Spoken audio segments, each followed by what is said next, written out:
Hello বন্ধুরা, good morning. আমি সঙ্গীতা। আমার নতুন একটা ব্লগে তোমাদেরকে অনেক অনেক ওয়েলকাম আর ভালোবাসা। কেমন আছো তোমরা সবাই? আশা করছি ভালো আছো আর সুস্থ আছো। আমরাও না বেশ ভালো আছি। আর আজকে হচ্ছে সোমবার, আর এখন ঘড়িতে বাজে সকাল 7টা। তোমাদেরকে সাথে নিয়ে আজকের ব্লগটা এখান থেকে শুরু করছি। আই হোপ ব্লগটা তোমাদের ভালো লাগবে। প্রতিদিনের মতন আজকেও কিন্তু সকালটা ওই 5টা নাগাদই শুরু হয়েছে। তারপরে সংসারের সমস্ত বাসি কাজগুলো গুছিয়ে নিয়েছি। তবে কি জানো তো, আজকে না স্নান করা হয়নি, কারণ আজকে পুজো দেওয়ার চাপটা নেই। সোমবার তো হাজবেন্ডই পুজোটা দিয়ে দেবে, তাই ভাবলাম ধীরে ধীরে বাকি কাজগুলো সারি। আগে তোজোকে তুলে ওকে ব্রাশটা করিয়ে ওকে সকালের হরলিক্সটা দিয়ে দিলাম, আর তারপর ওর টিফিনটা গুছিয়ে দিলাম। তোজোকে ওইদিকে হরলিক্সটা খেতে দিয়ে এসেছি, আর এদিকে আমি দেখো এখন জামা কাপড়গুলো একটু ভিজিয়ে দিচ্ছি। এগুলো কাচাকুচি করে কিন্তু আমি স্নানটা সেরে নেব, কারণ কি বলতো, সকালে স্নান করার অভ্যেস তো, একটু বেলা হয়ে গেলেই যেন কীরকম বিরক্তি লাগে। আর তার মধ্যে এখন গরমকাল, সকালে তো একবার স্নান হচ্ছে না, সারাদিনে ওই ঘুরিয়ে ফিরিয়ে 3বার তো স্নান গা ধোয়া হয়েই যাচ্ছে। আজকে সকাল থেকে না আমার রুটিনটা একটু চেঞ্জ হয়ে গেছে। একেই তো পুজো দেওয়ার নেই, সেই কারণে তার মধ্যে আজকে আর তোজোকে স্কুলে দিতে যাওয়ারও আমাদের কারোর তাড়া নেই। কারণ কি করেছি বলো তো, আমার ননদের ছেলে মেয়েও না ওই স্কুলেই পড়ে, সেই কারণে ও দাদা দিদির সাথে আজকে টোটো করে পাঠিয়ে দিয়েছি। ওদের না সামনের মাসের 18 তারিখে সামার ভ্যাকেশন পড়ে যাবে। তো আমরা নিজেরাই আলোচনা করছিলাম এবার তোজোকে একটা ফুল কার্ড দিয়ে দেবো। তবে ফুল কার্ডটা এই মুহূর্তে দিচ্ছি না, সামার ভ্যাকেশনের 1 মাস ছুটিটা কাটলেই দিয়ে দেবো। না হলে কি বলতো, ওই 1 মাসের মাইনাটা আমাকে এক্সট্রা দিতে হবে।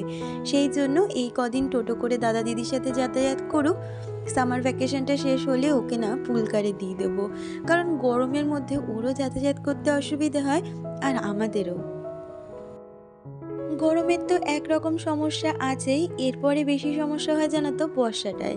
সেই জন্যই এবার ঠিক করেছি ওকে পুলকারে দিয়ে দেবো। এখন তো একটু বড় হয়েছে, একা একা যাতায়াত করতেও পারবে। আর তারপরে ওদের স্কুলেরই তো সব ফ্রেন্ডরা থাকবে, হয়তো অ্যাডজাস্ট করে নিতেও পারবে। তোমরা যেমনটা দেখতে পেলে আর কি, স্নানটা সেরে এসে কিন্তু আগে ওকে রেডি করে দিয়েছি, কারণ গাড়ি করে যাওয়া মানেই তো একটা টাইমের মধ্যে ওকে আমাকে প্রস্তুত করতে হবে। আর দেখলাম তারপরে বেশ কিছুটা আমার হাতে সময় ছিল, নিজের চুলটা আঁচড়ে সিঁদুরটা পরে নিলাম। আর ওকে কিন্তু দিয়েও এসেছি, এসে আগে চাটা বসিয়ে দিয়েছি। এসেই ভেবেছিলাম আগে বিছানাটা তুলে নেব, তারপরে চাটা খাবো। কিন্তু কি বলতো, আমার হাজব্যান্ডের না এমনি সব ঠিক আছে, তবে টাইমের মধ্যে চা না পেলেই মাথা গরম হয়ে যায়। তাই ভাবলাম বাবা আগে ওকে চাটা করে দিয়ে মাথাটা ঠান্ডা করি, সাথে আমিও একটু চাটা খেয়ে নিই, তারপরে বাকি কাজগুলোয় হাত দেবো। যেমন বলা তেমন কাজ, চাটা খেয়ে কিন্তু চলে এসেছি বিছানাটা গুছিয়ে নিতে। আর জানো তো, কালকে রাত্রিবেলায় আমি চাদরটা চেঞ্জ করেছি, কিন্তু এই বালিশের কভারগুলো আর চেঞ্জ করা হয়নি, তাই ভাবলাম আজকে সকালে বালিশের কভারগুলোকে একটু চেঞ্জ করে দিই। এর আগে আমাকে তন্ময়ী কুণ্ডুদি নামে একজন কমেন্ট করেছে। সে লিখেছে তোজোকে গ্লুকন ডি অরেঞ্জ ফ্লেভারটা দিতে পারো, আমি আমার 3 বছরের মেয়েকে দিই। তো তোমাকে আমি বলতে চাই, তোজোকে না এর আগেও আমি গ্লুকন ডি দিয়েছি, আর তুমি যে ফ্লেভারটা বললে অরেঞ্জ ফ্লেভারটা, ওই ফ্লেভারটাই আমার ঘরে রয়েছে, শুধুমাত্র ওর খাওয়ার জন্যই এনেছি। তবে কি বলতো, ও না একদমই গ্লুকন ডি খেতে চায় না। ওর মধ্যেও চিনি দিয়ে দিই, তাও কিন্তু খেতে চায় না। ওই শুধুমাত্র ওই রসনাটাই একটু আধটু খায়, তাছাড়া একদমই এসব কিছু খেতে পছন্দ করে না। আর এই দেখো, তোমাদের সাথে কথা বলতে বলতে আমার বিছানাটাও কিন্তু সুন্দরভাবে গোছানো হয়ে গেছে। তবে এখনও অনেকগুলো কাজ বাকি। স্নানের টাইমে যে জামা কাপড়গুলো কেচেছিলাম সেগুলো কিন্তু এখনও মেলা হয়নি, সেগুলোকে আগে মেলে দেবো। ঘরটা গোছানোর পরে কিন্তু ঘরটার লুকটাই একদম অন্যরকম লাগে। আমার তো বেশ পছন্দ, তোমাদের কেমন লাগে জানিও কিন্তু। আর এই যে বলতে বলতে চলে এলাম জামা কাপড়গুলো মেলে দিতে। আর এখন তো জামা কাপড় মেললে শুকাতে আর সময়ই লাগে না, সেই কারণে ধীরে সুস্থে মেললেও কোনো অসুবিধে নেই। তাহলে চলো কাজ করতে করতে আমার ভিডিওতে আরও কয়েকজন সুন্দর সুন্দর দিদি বোনেদের নাম নেওয়া যাক। মৌলিনা সেনাপতি, সোমা গাঙ্গুলি, ফাল্গুনী সরকার, মিষ্টি ক্যানভাস। তো তোমাদের অনেক ধন্যবাদ আমার ভিডিওতে সুন্দর সুন্দর কমেন্ট করার জন্য। তোমরা এইভাবে আমার পাশে থেকে যেও আর সুন্দর সুন্দর কমেন্ট করো। তোমাদের একটা কমেন্টই কিন্তু পরবর্তী ভিডিও বানাতে আমাদের অনেকটা মোটিভেট করে। আর এই দেখো, দুদিন আগে না দুটো গাছ কেনা হয়েছিল, একটা বেলি ফুলের গাছ আর একটা জুঁই গাছ।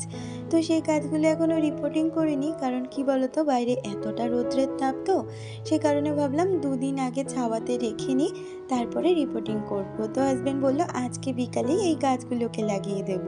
তো তোমাদের সাথেও ভাবলাম একটু শেয়ার করে নিই। এই কটা কাজ করতে গিয়ে না ভীষণ জল তৃষ্ণা পেয়েছে, আর একটু দেখলাম খিদেটাও পেয়েছে। তাই ভাবলাম রান্নায় হাত দেওয়ার আগে নিজের ব্রেকফাস্টটা সেরে নিই। তাই খেয়ে নিলাম একটু ঘোল, আর তারপরেই রান্নায় হাত দিয়ে নিলাম। আজকে রান্না করব ঝিঙে আলু পোস্ত, তার সাথে করব ডাল আর পটল ভাজা। সেই কারণে আগে ঝিঙে আলুটাকে বসিয়ে নিই, তারপর আস্তে আস্তে ডালটা আর পটল ভাজাটা করে নিলেই হবে। মিষ্টির ক্যানভাস থেকে একজন সুন্দর বনু আমাকে কমেন্ট করেছে। সে লিখেছে, তোমার কথাগুলো শুনতে খুব ভালো লাগে দিদি। তো অনেক ভালোবাসা বনু তোমাকে, যে আমার কথাগুলো তোমার এত ভালো লাগে। আজকে ঝিঙে আলু পোস্তর জন্য পোস্তটাকে না হাতেই বাটবো, কারণ এইটুখানি পোস্ত না মিক্সিতে একদম ভালো পেস্ট হয় না। সে কারণে ভাবলাম আজকে হাত দিয়ে পোস্ত বাটাটা করে নিই, আর হাতে কিন্তু বেশ ভালোই হয়েছে। এতক্ষণ পর্যন্ত যে দিদি বোনেরা আমার ভিডিওটা দেখছো, আজকের ভিডিওটা তোমাদের যদি কিছু ভালো লেগে থাকে প্লিজ একটা লাইক কমেন্ট করে দিয়েছো। আর আমার চ্যানেলের নতুন বন্ধু হয়ে থাকলে চ্যানেলটা সাবস্ক্রাইব করে আমার পাশে থাকতে পারো। তন্ময়ী বনু আমাকে কমেন্ট করেছিলে, সে লিখেছ, হ্যাঁ দিদি অন্যরকম ভিডিও দেখতে ইন্টারেস্টেড আমরা। তো বনু তোমাকে জিজ্ঞেস করছি, তোমরা কি ধরনের ভিডিও দেখতে পছন্দ করবে অবশ্যই কমেন্টে জানিও। আমি নিশ্চয়ই চেষ্টা করব অন্যরকম কোনো ভিডিও তোমাদের সাথে শেয়ার করার। আর আজকে করব তিতর ডাল, সে কারণে উচ্ছেগুলোকে আগে ভেজে নিয়েছি, আর তারপর লাউটা দিয়ে ডালটা আগে সিদ্ধ করে রেখেছিলাম সেইটাই সম্বাদ দিয়ে নিলাম। আর এদিকে দেখো আমার ডালটাও কিন্তু হয়ে গেছে, আর ওই গ্যাসে আমি ভাতটাও বসিয়ে দিয়েছিলাম। আর এইদিকে দেখো আমার কিন্তু ভাতটাও হয়ে গেছে, এরপরে পটলগুলো কেটে ভেজে নিলে কিন্তু আমার রান্না কমপ্লিট হয়ে যাবে। তবে আজকে পটলটা না একদম প্লেনভাবে কাটবো না, একটু ডিজাইন করে কাটবো, কারণ একঘেয়ে পটল ভাজা খেতে সবারই বিরক্তি লাগে। তাহলে চলো আমার আরো কয়েকজন সুন্দর সুন্দর দিদি বোনেদের নাম নেওয়া যাক। মাই হোম ট্যুর থেকে প্রিয়াঙ্কা, তন্ময়ী কুণ্ডু, ঝুমা ঘোষ, বেঙ্গলি ভ্লগার বাবলি। আমার দিদি ও বোনেরা তোমরা কিন্তু এইভাবে আমার পাশে থেকো আর সুন্দর সুন্দর কমেন্ট করো। তোমাদের ভালোবাসা ছাড়া কিন্তু ইউটিউবে জায়গা করাটা খুবই কঠিন বিষয়। তোমরা পাশে থেকো আর আমাকে সাহায্য করো, আমি যাতে একটু নিজের পরিচিতিটা অর্জন করতে পারি। আর এই তো দেখো কথা বলতে বলতে আমি ওইদিকে পটল ভাজাটা বসিয়ে এক এক সাইড করে রান্নাঘরটাও পরিষ্কার করে নিচ্ছি, কারণ পটল ভাজাটা হতে তো একটু টাইম লাগে। সেই কারণেই একটা সাইড আমার পরিষ্কার হয়ে গেছে। এখন এই গ্যাসটা আর এই গ্যাস কাউন্টারটা মুছে নিলে কিন্তু আমার রান্নাঘরটা ক্লিন হয়ে যায়।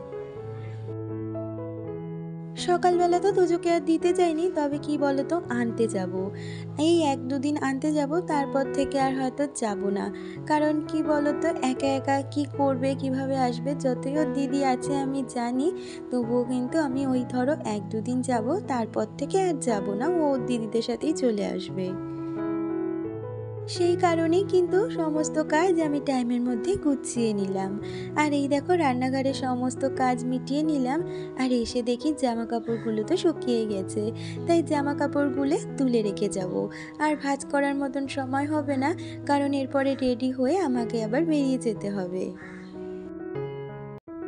আর আমাকে নিতে কিন্তু সেই টোটোই আসবে, যেই টোটো করে ও যাতায়াত করছে সেই কাকুই আসবে নিতে। সেই জন্য একটু তাড়াতাড়ি করছি, কারণ আমার না কেউ বাড়িতে এসে দাঁড়িয়ে থাকবে সেই জিনিসটা ভীষণ বাজে লাগে। তাই আগে টাইমের মধ্যে রেডি হয়ে থাকি, সে আসলেই আমি বেরিয়ে যেতে পারবো। আর দেখো তোজোর এখানে যে জামা কাপড়গুলো মেলেছিলাম সেগুলো না শোকায়নি, মানে হালকা হালকা একটু ভেজে আছে, তাই উল্টে পাল্টে দিলাম। এখানে তো আর অতটা ডাইরেক্ট রোদটা পড়ে না। আর দেখো তোমাদের বলতে বলতে আমি কিন্তু ড্রেসটা চেঞ্জ করে এসেছি, আর এই চুলটা বেঁধে একটা সানগ্লাস পরে নিলেই হয়ে যাবে আমার যাওয়ার জন্য প্রস্তুতি। তাহলে চলো আগে ওকে নিয়ে আসি, তারপরে আবারও তোমাদের সামনে আসছি। আর এই দেখো ওকে নিয়ে কিন্তু আমি চলেও এসেছি, এসে আগে ওকে চেঞ্জ করিয়ে দিলাম আর জামা কাপড় খুলতে খুলতে স্কুলের সমস্ত গল্পও সেরে নিলাম। আসলে কি বলতো, এরপরে না যা যা হয়েছে সমস্তটা ভুলে যাবে, তাই এই সময়ের মধ্যেই সমস্ত কথাগুলো আমি সেরে নিই। আর যে জামা কাপড়গুলো তখন তুলে রেখে গেছি, আমিও নিজে ফ্রেশ হয়ে নিয়েছি আর এখন জামা কাপড়গুলোকেও গুছিয়ে নিচ্ছি। আসলে দেখবে সংসারে যতই কাজ থাকুক না কেন, কাজগুলো যদি আমরা একটার পর একটা গুছিয়ে করতে পারি তাহলে কিন্তু সময়ের মধ্যে সমস্ত কাজ কমপ্লিট হয়ে যায় আর তারপরের বাকি সময়টা কিন্তু আমাদের নিজেদের জন্যই পাওয়া যায়। আমার এই ধরো সমস্ত কাজই কিন্তু হয়ে গেছে, জামা কাপড়গুলো পাট করে নিয়েছি আর এগুলো জায়গা করে রেখে দিলেই আমার এখনকার মতন কিছুটা সময় রেস্ট। তারপরে তোজোকে স্নান করিয়ে ওকে খেতে দিয়ে দেব, তারপরে দুপুরটা রেস্ট করব আর সকালের দিকে সমস্ত কাজই আমার কমপ্লিট হয়ে যায়। তার কারণে কিন্তু বিকালটা আমার সেরকম অর্থে কোনো কাজ থাকে না, ওই টুকটাক কাজগুলি বিকালে থাকে। যারা আমার পুরনো ভিউয়ার্স তারা তো জানোই আমার এই জামা কাপড় গোছাতেই ভীষণ বিরক্তি লাগে, তবে এখন তো গরমকাল, সময়টাও অনেক পাওয়া যায়, তাই আগে কি করি বলো তো, জামা কাপড়গুলো শুকিয়ে গেলেই সঙ্গে সঙ্গে হাতে ভাঁজ করে নিই, না হলে জমতে থাকলে না জামা কাপড়ে ঘরবাড়ি ভীষণ নোংরা হয় আর আমারও ভীষণ আলিস্যতা কাজ করে। এখন ঘড়িতে ওই 1:30টা নাগাদ বাজে, এখন তোজোকে খেতে দিয়ে দিচ্ছি, সাথে আমিও খেয়ে নেব। হাজবেন্ড তো নেই, ওর ফিরতে এখন একটু দেরিই হবে, তাই তোজো আর আমি খেয়ে নেব। আবার তোমাদের সাথে দেখা হচ্ছে সেই বিকালবেলা। সকালবেলায় তোমাদের জানিয়েছিলাম আজকে গাছগুলো কিন্তু পোঁতা হবে নতুন টবে, তো সেই কারণে দেখো গাছগুলো হাজবেন্ড রিপোর্টিং করে দিচ্ছে আর তোমাদের সাথেও ভিডিওটা শেয়ার করলাম। আর সমস্ত গাছে আবার ও জল দিচ্ছে, বিকালবেলা কিন্তু গাছে জল দেওয়ার কাজটা আমারই থাকে, তবে আজকে ওই যেহেতু গাছটা পুঁতলো সে কারণে ওই কিন্তু আজকে সমস্ত গাছে জল দিয়ে দিল। হাজবেন্ড ওদিকে গাছে জল দিচ্ছে, সেই ফাঁকে ভাবলাম ঘরটা তো এখন ফাঁকা আছে, তোজও সাইকেল নিয়ে ঘুরতে বেরিয়ে গেছে, আমি এখন ঘরটা গুছিয়ে নিই। আসলে দুপুরের সময় যে ভিজা চাদরটা জানলায় মেলে দিই সেই চাদরটা না বেশ শুকিয়ে গেছে আর ওটা সরিয়ে পর্দাটা লাগিয়ে নিলাম। আর তারপরে দেখো বিকেলে সন্ধ্যেটা দিয়ে সমস্ত ঘরে ধূপটা দেখিয়ে দিলাম। তাহলে বন্ধুরা আজকের ভিডিওটা এই পর্যন্ত, দেখা হচ্ছে পরবর্তী ভিডিওতে, ততক্ষণ তোমরা ভালো থেকো, সুস্থ থেকো।